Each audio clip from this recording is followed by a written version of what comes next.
Selamat sahabat anak-anak, bertemu kembali dengan Ibu Isti Indartanti. Pelajaran sekolah sahabat kita berjudul Menjadi Berkat. Ayat hafalan Lukas pasal 2 ayat 52. Dan Yesus makin bertambah besar dan bertambah hikmatnya dan besarnya, dan makin dikasihi oleh Allah dan manusia. Markus pasal 10 ayat 45 New International Version. Karena anak manusia juga datang bukan untuk dilayani, melainkan untuk melayani. Poin penting pelajaran kita, seperti Yesus, kita dapat melayani orang lain sekarang. Pernahkah engkau mengenal seseorang yang sebaya dengan kamu, yang selalu gembira, menurut, dan suka menolong? Tidak? Ketika Yesus masih muda, dia seperti itu. Bukankah menyenangkan menghabiskan waktu sepanjang hari bersama Yesus seperti seorang sahabat sebayamu? Maria memanggil, "Yesus, anakku, saatnya bagimu untuk belajar." Yesus yang masih kanak-kanak itu sibuk dengan satu dari beberapa pekerjaannya di sekitar rumah. Tetapi dia meninggalkannya dan datang kepada ibunya dengan senyum manis. Dia mengambil tempat duduknya dan menunggu ibunya untuk memulai pelajaran. Maria sering kagum melihat anaknya. Dia tidak pernah merasa kesal saat dia tidak mendapatkan keinginannya. Wajahnya selalu menunjukkan kebaikan, yang walaupun teman-temannya mencoba mengganggunya. Maria berusaha mengingatkan beberapa kali manakala dia dipermainkan temannya dengan tidak mencoba untuk mengadakan pembalasan kepada orang yang menyakiti tersebut. Sebagai gantinya, dia berusaha untuk pergi dan mencari teman yang lainnya. Sebagai seorang anak yang masih kecil, Yesus sangat senang menghabiskan waktunya mendengarkan sabda Tuhan, sementara dia duduk di pangkuan ibunya. Sekarang dia sudah lebih besar. Dia mengetahui bagaimana membaca tentang dirinya, dan kadang-kadang waktunya yang luang digunakan untuk membaca gulungan Alkitab. Yesus mempunyai guru yang lain selain dari ibunya dan firman Allah. Dia menghabiskan waktu belajar dari bermacam-macam pohon, mulai dari ladang gandum yang menghasilkan makanan, dan juga dari saluran air yang kecil hingga danau. Alam adalah merupakan guru baginya, di samping guru yang lain. Dari gurunya dan dari buku alam sekitar, dia mempelajari hukum yang mengatur alam semesta. Mengapa kita perlu pergi ke sekolah adalah untuk dapat mengetahui sesuatu, seperti dokter dan guru. Di dalam sekolahnya, Yesus sudah dipersiapkan dengan baik untuk menjadi juru selamat dunia, untuk memberikan hidupnya di kayu salib.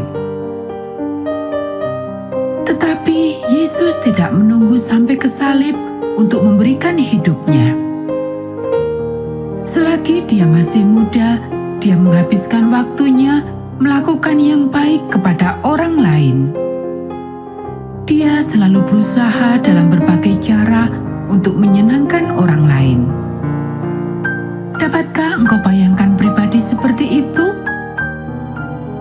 Oleh sebab itu, segala sesuatu dan setiap orang akan merasa senang di setiap tempat dimanapun dia berada. Berada di sekitarnya, bahkan membuat burung-burung di pepohonan dan keledai di kandangnya bersukaria. Berhati-hatilah Yesus. Nazaret adalah tempat yang dihuni banyak orang jahat. Ibunya berkata ketika dia mengantarkan Yesus bekerja di bengkel Yusuf.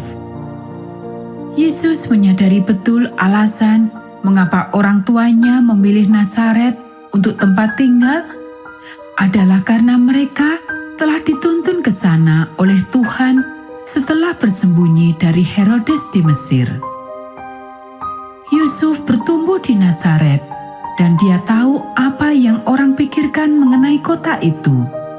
Sebagai kota di mana tidak ada orang baik yang keluar darinya.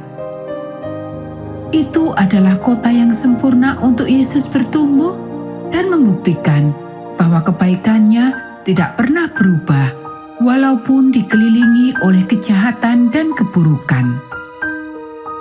Teladannya menguatkan kita saat ini. Kerja yang bagus, Nak. Terdengar suara Yusuf saat mereka bekerja bersama di pertukangan kayu milik Yusuf. Yesus selalu bekerja dengan baik. Kadang-kadang kita merasa bahwa pekerja itu berat dan membosankan. Tetapi Yesus menyikapi pekerjaan itu sebagai hal yang positif. Dia senang mengerjakan balok yang kasar itu menjadi perabot yang licin, dengan hati-hati mencocokkan satu persatu kayu-kayu itu untuk menghasilkan perabotan. Dia merasa puas dengan kayu yang sederhana itu, seperti dia merasa puas atas dunia yang hebat yang diciptakannya. Sekarang sudah tiba waktunya untuk membersihkan. Dapatkah engkau membayangkan seorang muda bekerja keras dan membersihkan tempat kerjanya tanpa disuruh? Tidak hanya dia melakukan itu, tetapi dia menyanyi saat bekerja dengan suara yang ceria dan keras. Nyanyian Mazmur Daud memenuhi udara, menari dengan gembira dan bersenandung.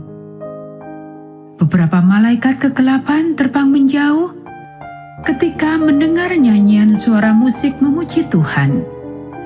Malaikat dari surga akan memenuhi ruangan itu dan turut memuji Tuhan. Yesus yang muda itu memiliki kepribadian yang menarik, penuh dengan kasih karunia. Dia memberikan seluruh tenaganya untuk kebahagiaan orang lain.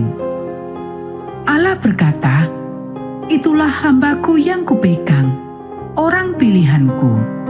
Kita bisa baca dalam Yesaya 42 ayat 1. Dan Markus kemudian menulis, "Karena Anak Manusia juga datang bukan untuk dilayani, melainkan untuk melayani." Kita bisa baca dalam Markus pasal 10 ayat 45. Bahkan ketika dia masih sebagai anak kecil,